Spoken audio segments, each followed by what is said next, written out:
उपयोग काय? आमच्या पोराचं ऐकून पुस्तक आणलंच नाही आरक्षण. पुस्तक काही काही जाऊन भरायला काय पोराजवळ आपण वाचलं का? पण कायदा ह्याच गरीब पोराने बनला. हे गरीब मराठीचे पोरण मी आणि दोघांनी कायदा बनला. अर्ध्या महाराष्ट्राला मिळत लागणार काय एवढं तर कुणाकडे घेऊन तर मी देवाने विचारलं आमच्या म्हणजे ते कोणाकडे जे घेऊन जातो काढण्याकडे मग मला काही मिळत लागणार म्हणजे नुसत्या गरीबाच्या पोराने एक कायदा बनला तर अर्धा महाराष्ट्र टेन्शनमध्ये आला. आणि मग अभ्यासावर बनला नाही गावा टेन्शन असतं का मला कळत नाही. आता आम्ही वावर घेतलाय ना 13 लाख रुपये फुकन आमची काकरी बरोबर नाही जी वापस सगळा बैल चालू दुसऱ्या बारी सरळ चल बैला मग नीट चलत द्यायला ना मला.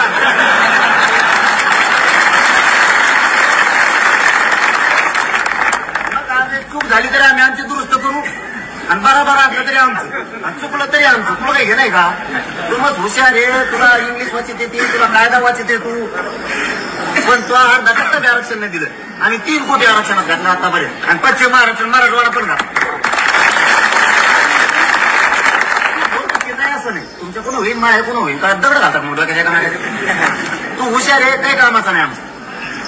पण दुसरे म्हणतो तू निश्चित वाढलेला तो खानदाराने सगळं बघितलं तर तोय पाहुणे तू माऊस भाऊ माझी मंत्री एक जण गृहमंत्र्याचा पाहुणा आहे माझी. तुमच्या खानदारा पुढे निश्चित वाढलेले. आम्ही गायच्या पात्रात वाढलेले लोक आहेत, पडलेल्या घरात वाढलेले आहेत. आम्ही आमचं घेतो, आम्ही आमच्या समाजाला देतो. तू टेन्शन घेऊ नको. उकलं पिकलं तर आता आंदोलन करायची गरज नाही, उपोषण करायची गरज नाही. त्यांना भाजी नाही द्यायचं, पाला नाही द्यायचा, दूध नाही द्यायचं. मुंबईत तिथंच वाळू खाणार खातायचं नाही. महाराष्ट्रात छत्रपती शिवराय बरोबर नाव स्वराज झालं. आपण 2 वर्षात किती घातलंय आरक्षणात हे स्वामी म्हणतात. त्यांनी सांगितलं का आपल्याला काय भुकलं काय तिरच बोली करून घेतली. जर चुकलं तर सुधारित जी करावं लागलं. ते म्हणले हो याला म्हणते दसका मराठ्याच्या घरी आणि आपण एका लाईनवर क्लिअर राहायचा. कोणत्या? तुम्ही म्हणले हैदराबाद गॅजेट लागू केलं. विखे पाटील म्हणले अर्ध मंत्रिमंडळ म्हणलं, मुख्यमंत्री देवेंद्र फडणवीस सुद्धा म्हणले आम्ही हैदराबादचं गॅजेट लागू केलं. आता आम्हाला माहित नाही प्रमाणपत्र पुढे वाचित असताना फडेल कुठे शब्द तुकडा तो तुकडा टाक मला काय त्याशिवाय नाही भेटणार. हे अभ्यासकरण वाचकरण तज्ञ इतके झाले जे अन्य झाल्यापासून तो इतका अभ्यास घेत जिंदगीत मजूर इतकं कुणी म्हणतो मी अभ्यास घेऊ बा मग पुस्तक पूर्ण आहे डोक्यावर नाही नाही. हे फक्त आपल्याला बोलवी देत आपण एक गोळे गरीब माणसं आपण लय विश्वास येतं मग त्या एखाद्या केलं आपण थोडं गैरसमज होतो. काही गैरसमज नाही, टेन्शन नाही घ्यायचं, बिन जास्त राहायचं. मिळत नाही मिळालं त्यांचं सगळं बंद. तिकडे बेटावर बसा म्हणा मुंबईत बाबा तुम्हाला सांगतो अवघड आमचं काय कमी अवघड.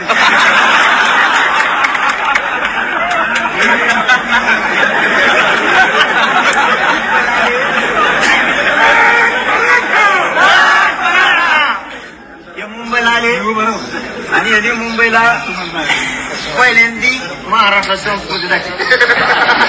पोलिसाचे सोल बांधायचे, माणसं आकडायचा झोका बांधून मुंबईमध्ये झालो. कशावर काय तर हे पोरं काय बिघडलेले नव्हते, यांना काही झालेलं नाही. समाजासाठी धावून आले, समाजासाठी लढत होते, समाजासाठी तिथे खेळत बागडत होते. आपलं राज्य हे महाराष्ट्र ग्रामीण तसंच आपली मुंबई आहे म्हणून खेळत होते. कोणाला त्रास देत होतेच नव्हता.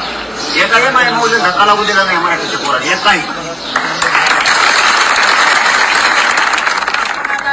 आमची संस्कृती एकदा दाखवली, मुंबईचे विचार जिवंत केले त्या पोरांनी कुठं इतक्या काम केली. आणि पहिल्यांदा असं घडलं 3री वेळ येते म्हणजे तुम्ही मागून जा म्हणत मागायचं. कारण हेच वागावं लागणार आहे. आपण जर दुसऱ्याच्या बुद्धीनं आपल्याला वाटू होईल बरं ना आपल्याला आपल्याच बुद्धीनं वागायचं.